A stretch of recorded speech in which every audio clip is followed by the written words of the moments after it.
नमस्कार, गुलमोहर किचनमध्ये आपलं स्वागत आहे। आज मी चिकनची भाजी बनवणार आहे। तर त्यासाठी मी इथे पाऊण किलो चिकन घेतलेलं आहे, स्वच्छ धुतलेलं आहे। आणि त्यासाठी हे इथे हळद घेतलेली आहे 1.5 चमचा, 3 चमचे धना पावडर घेतलेली आहे आणि 4 चमचे मीठ घेतलेलं आहे। मीठ मी एवढं घेतलेलं आहे की रस्सा झाल्यानंतर त्यामध्ये मिठाची गरज लागणार नाही, अशा प्रकारे मी एवढं मीठ घेतलेलं आहे। तर हे सर्व आपल्याला मिक्स करून हे याला लावून घ्यायचं आहे। हे अशा प्रकारे आपल्याला हे सर्व याला चोळून घ्यायचे आहे। इथे मी एक छोटा कांदा असा बारीक कापून घेतलेला आहे आणि हा छोटंसं खोबरं घ्यायचं एवढं, आणि हा लसूण हे आपल्याला ठेचून घ्यायचं आहे किंवा मिक्सरमध्ये आपल्याला ते बारीक करून घ्यायचं आहे। हे अशा प्रकारे आपल्याला बारीक करून घ्यायचं आहे। तर इथे मी 3 चमचे म्हणजे ह्या प्रकारची पळी आहे, मी याला चमचे असे म्हणते। तर इथे मी ह्या 3 पळ्या ह्या फोडणीसाठी टाकणार आहे व तेल इथे तापलेलं आहे, त्यामध्ये हा बारीक चिरलेला कांदा टाकायचा आहे आणि तो परतून झाल्यानंतर थोडासा गुलाबी परतवायचा आहे। आणि तो परतवून झाल्यानंतर आपल्याला हे खोबरं आणि जी लसूणची आपण जी पेस्ट केली आहे किंवा ठेचून घेतले ते आपल्याला त्या फोडणीमध्ये टाकायचं आहे। तर इथे मी हे खोबरं आणि लसूण टाकून थोडंसं हलवून घेणार आहे।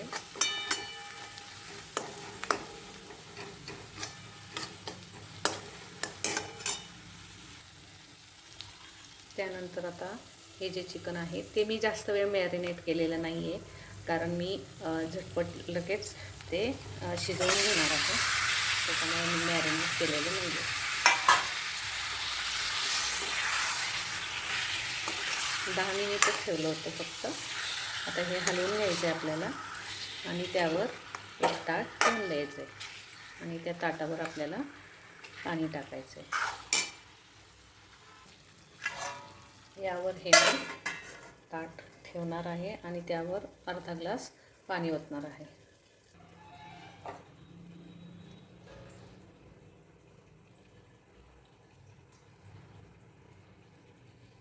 हे पहा, हे पाणी ओतून झालेलं आहे आणि आपल्याला गॅसची फ्लेम ही बारीक करायची आहे आणि 15 मिनिट तरी लागतील आपल्याला हे चिकन शिजवण्यासाठी। तोपर्यंत आपण हे 2 मध्यम आकाराचे कांदे घेतलेले आहेत। ह्या कांद्यांना अशी मी चिरा दिलेल्या आहेत या प्रकारे, म्हणजे आपला कांदा हा लवकर भाजतो। मी आता या गॅसवर हे ठेवणार आहे व आपल्याला हा कांदा भाजून घ्यायचा आहे। मी थोडासा गॅस हा कमी करणार आहे, तर हा कांदा आपल्याला चांगल्या प्रकारे भाजून घ्यायचा आहे। इथे मी एवढं खोबरं घेतलेलं आहे, तर याचे लहान काप करणार आहे व लसूण घेतला आहे आणि इथे आलं आणि एक हिरवी मिरची व एक पिकलेला टोमॅटो। आपले कांदे आता भाजत आलेले आहेत, तर मी हा गॅस बंद करत आहे।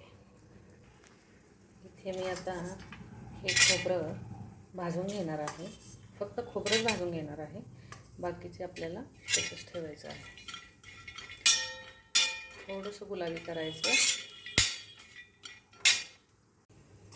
तोपर्यंत आपण हे चिकन चेक करूयात।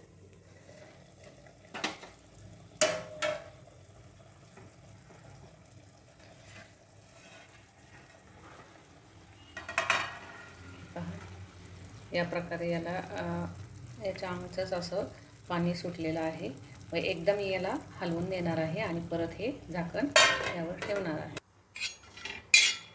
हे अशा प्रकारे आपल्याला हे भाजून घ्यायचं आहे व आता गॅस बंद करायचा आहे।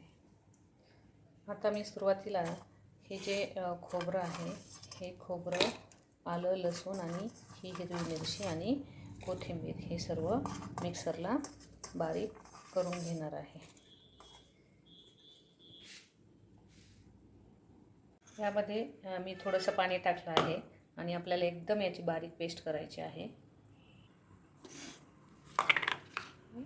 अशा प्रकारे आपल्याला बारीक पेस्ट करायची आहे व ती एका डिशमध्ये मी काढून घेते आहे. तर आता हा चिरलेला टोमॅटो आणि हा भाजलेला कांदा याची पेस्ट करून घ्यायची आहे आपल्याला.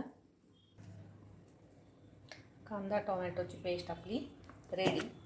आणि इथे खोबरं, आलं, लसूण, हिरवी मिरची याची पेस्ट तयार आहे व चिकन शिजल्यानंतर आपल्याला याला फोडणी देऊन रस्सा भाजी बनवायची आहे. इथे थोडं पाणी आपल्याला गरम करून घ्यायचं आहे. हे आपलं चिकन इथे शिजलेलं आहे. आता हे पहा, हे अशा प्रकारे शिजलेलं आहे. खूप मोठं शिजलेलं आहे मस्त. आणि यामध्ये हे जे सूप तयार झालेलं आहे हे आपण लहान मुलांनाही देऊ शकतो आणि थोडंसं गरम पाणी यामध्ये ॲड करून देऊ शकतो. इथे मी 3 पळ्या तेल टाकणार आहे व तेल तापल्यानंतर हा मसाला टाकणार आहे.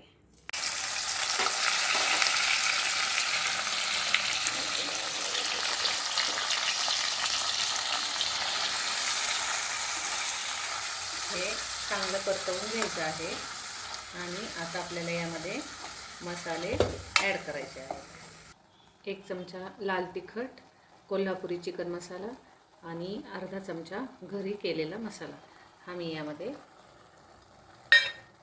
टाकला आहे. आणि हे आपल्याला परतवून घ्यायचं आहे व यानंतर थोडंसं इकडचं तेल यासाठी यूज करायचं आहे. म्हणजे आपला हा मसाला चांगल्या प्रकारे परततो व चांगली त्याला तर्री येते. कांदा आणि टोमॅटोची पेस्ट आपल्याला आता यामध्ये टाकायची आहे व ते हलवून घ्यायचे आहे. थोडंसं तेल सुटेपर्यंत याला परतवून घ्यायचे आहे.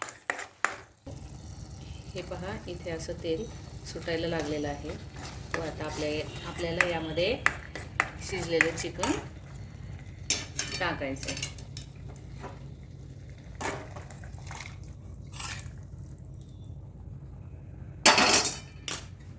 हलवून घेऊन आपल्याला जेवढा रस्सा करायचा आहे तेवढं कोमट पाणी आपल्याला यामध्ये टाकायचं आहे. हे एवढं मी पाणी यामध्ये टाकत आहे. एकदा हलवून घेते म्हणजे आपल्याला कळेल की रस्सा किती पातळ ठेवायचा आहे किंवा घट्ट ठेवायचा आहे हे आपण ठरवायचं आहे. मी थोडं एवढं टाकणारच आहे. आपल्याला इथे हे 5 ते 6 मिनिट आपल्याला उकळवून घ्यायचं आहे बारीक गॅसवर. नाहीतर मग त्याची तरी मोठ्या गॅसवर जर तुम्ही उकळवलं तर त्याची तरी सगळी निघून जाते. त्यामुळे एकदा उकळी आली की गॅस बारीक करायचा आहे. हे पहा, इथे तुम्ही कशी वरती तरी आलेली आहे हे पाहू शकता. मस्त कलर आला एकदम. हे पहा, इथे आपली भाजी आता तयार झाली आहे व ही भाजी तयार होण्यासाठी पाऊण तास आपल्याला लागतो.